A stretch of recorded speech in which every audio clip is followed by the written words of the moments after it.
क्या है, तो हमें क्या दिया है, हमें कालांतर दे रहा है और आयाम दे रहा है। क्या दे रहा है, आयाम दे रहा है। ठीक है, दो आयाम है A1 और A2 और कालांतर नहीं पता है क्या है। ठीक है ना, अब आयाम दे दिया, कालांतर दे दिया, तो बात है कि किससे किस फॉर्म में हल करेंगे, है ना। तो कोई बच्चा हल किया है नहीं, कोई काम करते पहले सूत्र को डिराइव करते हैं। क्या करते हैं, सूत्र को डिराइव करते हैं। क्लियर है क्या। तो मान लो मेरे पास क्या है, ध्यान से सुनना प्लीज, चीजों को ध्यान सुनना, है ना। तो यहाँ पर मेरे पास कोई क्या स्रोत होगा, कोई क्या होगा, स्रोत होगा। क्लियर है क्या। मान लो यहाँ पर मेरे पास एक स्रोत है, बल्ब है। क्या है, एक बल्ब है, ठीक ना, ध्यान सुना। एक बल्ब है, यहाँ से क्या करेंगे, दो तरंगे निकलेंगे। क्या करेंगे, दो तरंगे। क्लियर है क्या, जिनकी आवृत्ति क्या है, सेम है।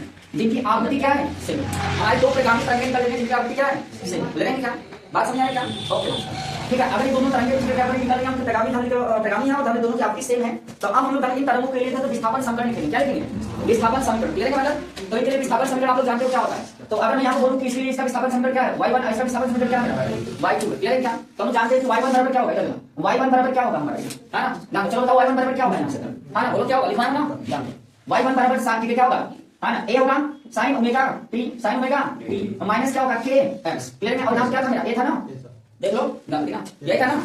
ठीक है, उतना लंबा क्या था, सूत्र तो समझना क्या था मेरा, ए था ना जी, क्या था समीकरण, A1 थी ना, A1 के लिए था ना विस्थापन समीकरण, है ना। तरंग फाइव के लिए हमारा विस्थापन समीकरण y1 बराबर A1 sin omega t minus kx था, है ना। ये मेरा समीकरण क्या था मेरा, बस ठीक ना। दूसरा क्या था, y2 बराबर क्या था, A2 sin ओमेगा t और क्या था kx, अब प्लस क्या था मेरा 5, प्लस क्या था मेरा समीकरण क्या था, है ना। क्लियर है क्या, हाँ ये था, ध्यान सुना। अब हम लोग क्या किए थे, ध्यान सुना बात को, है ना। इसका हम परामी विस्थापन करेंगे। क्या करेंगे, परामी विस्थापन करेंगे। क्लियर है क्या, ध्यान सुना। परामी विस्थापन करेंगे तो आप लोग जानते हैं परामी विस्थापन एक्चुअली इनका वेक्टर सम होता है। क्या इनका क्या हो जाएगा, वेक्टर सम, है ना। तरंगों का आधार क्या होगा, वेक्टर सम होगा। क्लियर है क्या, तो वेक्टर सम y बराबर क्या होता है मेरा, y1 प्लस क्या होता है मेरा y2। क्लियर है क्या, यहाँ पर y बराबर क्या है, y1 का मान करके A1 क्या होगा मेरा sin omega t minus kx plus y2 का मान क्या हो जाएगा A2 sin ओमेगा ठीक है t और माइनस क्या होगा kx प्लस क्या होगा 5, है ना। जहां पर ओमेगा क्या होगा तो आप लोगों को पहले बता देना चाहता हूं, यहाँ कोई नहीं है ना। यहाँ पर ये जो ओमेगा है क्या है, कोई भी सब। क्लियर है क्या, है ना। और धन की क्या होता है आप लोग जानते हो, अवर्त का क्या होता है, क्या ठीक ना। और यहाँ क्या, यहाँ क्या है, और ये हमारा क्या होता है, कालांतर। ये क्या होता है, कालांतर होता है। क्लियर है क्या, है ना। ओमेगा का मान जो होता है, ओमेगा बराबर होता है 2 पाई, क्या होता है 2 पाई, जहां पे n का मान आता है t और का पद में होता है 2 पाई 1 बाई क्या हो जाएगा, ठीक होगा क्या। तो इस केस में यहाँ पर हम धन निकालेंगे, क्या करते हैं, परामी विस्थापन निकालेंगे। सर परामी विस्थापन क्या हो जाएगा ना, y बराबर क्या हो जाएगा, है ना। यहाँ पे A1 sin ओमेगा t इधर को मतलब A1 sin omega t minus k, और यहाँ पर क्या करेंगे, यहाँ पर सूत्र लगा देंगे अपना, ठीक ना। सूत्र आप जानते हैं sin a माइनस b का, है ना।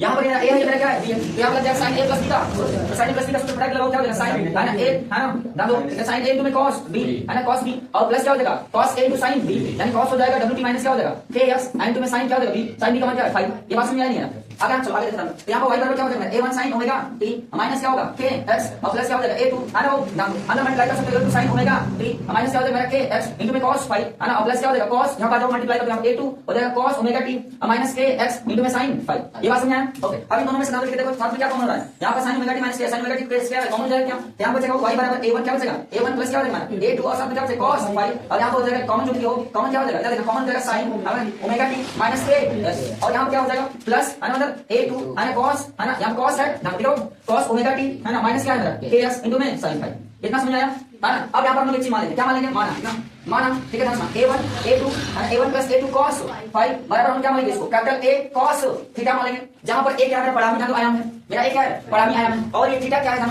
तो थीटा हमारा धन जो है परामी कला। क्लियर है क्या, दांत क्लियर है, ओके। यहाँ से हमारा क्या हो जाएगा, इधर देखो इसको स्क्वायर करोगे, क्या करोगे, दोनों बच्चों का क्या करोगे, स्क्वायर करोगे, तो दोनों बच्चों का स्क्वायर करें, दोनों बच्चों का वर्ग करने पर बन देखो वर्ग करेंगे तो क्या हो जाएगा, है ना, ठीक है। हो जाएगा A1 का स्क्वायर प्लस क्या हो जाएगा A2 का स्क्वायर में cos स्क्वायर 5 प्लस हो जाएगा 2, है ना, A1 A2 में cos 5 बराबर A स्क्वायर क्या हो जाएगा cos स्क्वायर थीटा। ये क्या मतलब, आगे देखो आगे देखो क्या हो जाएगा, चलो इसको मानेंगे समीकरण में, क्या मानेंगे, अरे इसको मान लेते हैं समीकरण नंबर ऊपर, है ना 3। अब अगला देखो दूसरा देखो, दूसरा क्या मान लेते हैं, दूसरा हम मान लेते हैं इसको क्या मान लेते हैं यहाँ पर, है ना, A2 sin 5 A2 sin 5 A2 sin 5 को क्या मान लेते हैं, A2 sin 5 को हम मान लेते हैं कैपिटल A sin थीटा। लेकिन क्या दोनों बच्चों का स्क्वायर करेंगे, क्या हो जाएगा A2 स्क्वायर sin स्क्वायर 5 बराबर A स्क्वायर क्या हो जाएगा sin थीटा, क्या हो जाएगा मेरा sin स्क्वायर थीटा। बात तो समझ आई नहीं आ गया, अब इसको मान लेते हैं समीकरण में 4 मान लेंगे, समीकरण नंबर 4 मान लेंगे। अब समीकरण 3 और 4 को क्या कर लेंगे, हल कर देंगे, है ना। समीकरण 3 और 4 को जोड़ो, समीकरण 3 प्लस 4 को जोड़ो क्या हो जाएगा, यहाँ पे जोड़ो तो राइट को राइट जोड़ो क्या हो जाएगा A स्क्वायर आ जाएगा, क्या हेलो इधर देखो A1 स्क्वायर अब प्लस क्या हो जाएगा A2 स्क्वायर cos स्क्वायर 5 और हम यहाँ पर इसको ले लेना, A2 क्या हो जाएगा sin स्क्वायर 5 अब प्लस यहाँ पे बचा उसको ले लो, क्या हो जाएगा 2A1 A2 cos 5 इधर लोगे ना, इधर A स्क्वायर कॉमन हो जाएगा, sin square plus cos square क्या बन जाएगा 1, तो डायरेक्ट मेरा सीधे लिख दो A स्क्वायर हो जाएगा क्या, तो यहाँ पे क्या हो जाएगा, इसका मान क्या हो जाएगा 1, माने साथ में A2 कॉमन करोगे A2 क्या हो जाएगा 1 मल्टीप्लाई करो A2 स्क्वायर जाएगा, क्या यहाँ पर A1 square plus A2 square plus 2A1 A2 cos 5 बराबर क्या हो जाएगा A स्क्वायर। अच्छा वहां पर क्या छूट गया मेरा, यहाँ पर आएगा मेरा cos स्क्वायर ना A स्क्वायर, हाँ cos स्क्वायर 5, यहाँ क्या रहेगा cos स्क्वायर 5, ठीक है ना। ठीक है, एक मिनट, ए स्क्वायर बी स्क्वायर नहीं कॉस नहीं स्क्वायर नहीं लेना, ठीक है, स्क्वायर नहीं लेना, वही रहेगा, ठीक है। क्लियर क्या मतलब इधर को हाँ ये आ गया मेरा क्या, तो हमें क्या करना था, बस यही सूत्र लेना था, हमें क्या लेना था, यही सूत्र लेना था। तो मैं इसको सीधे लिख दूंगा, ए बराबर क्या लिखूंगा, कड़ी में a1 का स्क्वायर a2 का स्क्वायर प्लस 2 देखो है ना, यहाँ पर हो जाएगा, उधर क्या हो जाएगा, यहाँ पर कड़ी में क्या हो जाएगा मेरा a1 और a2 और एक cos स्क्वायर क्या होगा, साथ में रहेगा 32 के बाद, तो यहाँ पर क्या हो जाएगा a1, ठीक है, a1 square plus a2 square, हम क्या हो जाएगा अंदर अंदर जाएगा cos फाई, ये क्या मतलब। अब इसी सूत्र का हमें क्या करना है, उपयोग करना है, बात समझ में आ रही है क्या, इसी सूत्र का हमें क्या करना है, उपयोग करना है। चलो अब बताओ फटाफट, ध्यान दो तरह का इसका आयाम कितना, a1 का मान बताओ कितना है 2 है 2 सेंटीमीटर और a2 का मान बताओ कितना है 3 सेंटीमीटर, अब फाई का मान बताओ कितना दिया है। अच्छा केस बनाया ना, केस बनाया है, तो पहले केस के लिए पहले केस के लिए तब लिखना दिया क्या, फाई का मान बताओ क्या दिया, पहला 0 है क्या है ना, तो उस केस में बताओ रिजल्टेंट आयाम a बराबर क्या करनी होगी, a1 का स्क्वायर a2 का square 2 a1 a2 and cos phi है, यहां पर जब a का मान क्या है मेरा, मतलब सॉरी फाई का मान क्या है 0 और a का मान क्या है 2 सेंटीमीटर, a1 का मान और a2 का मान क्या है मेरा 3 सेंटीमीटर, हटा के लिख दो क्या हो जाएगा a बराबर है a1 का मान बताओ कितना है 2 सेंटीमीटर है ना, 2 सेंटीमीटर ठीक ना, ये कटा है क्या है ना,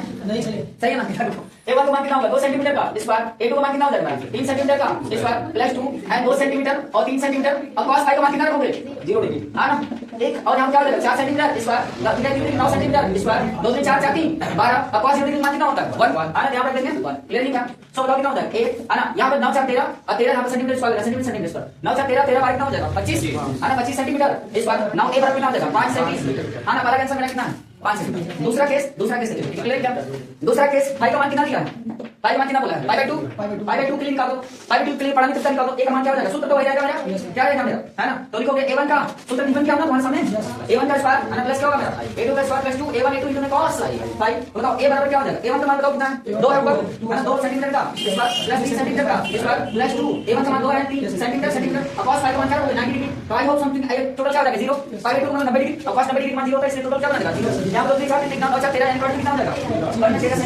13 सेंटीमीटर, ये दूसरा आंसर है। चलो तीसरा बोल दो, तीसरा क्या है यहाँ बताओ, तीसरा है ना, तीसरा नहीं दिखाई दे रहा पाई है, तो चलो तीसरा देख लेते हैं यहाँ पर, तीसरा है ना, तीसरा का निशान पाई दिया ना, जब कलर का मान क्या पाई पाई 180 डिग्री, आप पहले बता दें चलो cos 180 डिग्री मान कितना होता है, तो यहाँ पर जगह नहीं इसलिए थोड़ा सा स्मार्ट बता देता हूँ, cos पाई का मान कितना हो जाएगा 1 होता है, cos पाई का मान क्या होता है 1 होता है, मेरी बात समझिए क्या है ना, 1 होता है -1 होता है, सर -1 क्या होता है -1 होता है, क्लियर है, cos पाई का मान क्या होता है -1 होता है, क्लियर है, जब प्रूफ करूं क्या होता है ना, ओके ना, तो देखो इधर देखो सीधा मार्क करेंगे, तो a बराबर क्या हो जाएगा कड़ी में 2 सेंटीमीटर का स्क्वायर प्लस 3 सेंटीमीटर का स्क्वायर है ना, प्लस क्या होगा 2 into में 2 सेंटीमीटर into में 3 सेंटीमीटर और cos फाई का मान सीधे रखो -1, क्योंकि cos फाई रखोगे ना वहां पर cos फाई का मान -1, तो आपका क्या आ जाएगा यहाँ देखो 2 का स्क्वायर 4 सेंटीमीटर स्क्वायर है ना, 3 का 9 सेंटीमीटर स्क्वायर, यहाँ 2 4 4 12 माइनस क्या हो जाएगा -12 सेंटीमीटर, तो 9 4 13 13 में से 12 जाएगा 1 सेंटीमीटर स्क्वायर, एक का क्या होता है 1 होता है 1 सेंटीमीटर।